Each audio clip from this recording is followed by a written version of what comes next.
The latest developments now in the Occupy Providence movement. As we first reported last night, 5 Occupy protesters at Burnside Park have been handed an eviction notice by the city. And it appears those protesters won't be getting any support from a high-profile organization either. Eyewitness News reporter Marilyn Scherer is live now with the Providence Mobile Newsroom with more. The American Civil Liberties Union is now weighing in on the city's order to evict the protesters from Burnside Park and the protesters' First Amendment right to remain here. Well, at this juncture, it appears that the law limits those rights.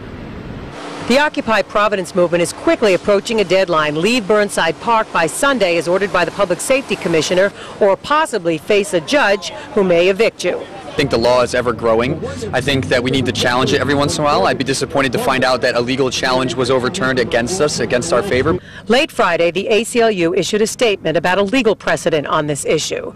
It says there is a Supreme Court decision called Clark versus Community for Creative Nonviolence, which upheld the constitutionality of a federal rule against overnight camping in certain public parks.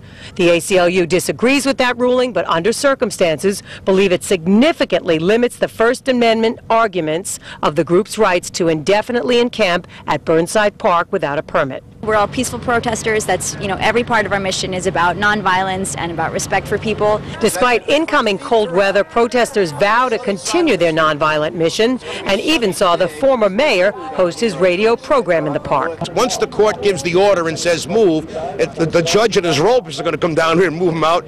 Who's going to move them out? Is it going to be the police department? And what degree of force are they going to use? That's when it gets dicey. That's when the rubber hits the road.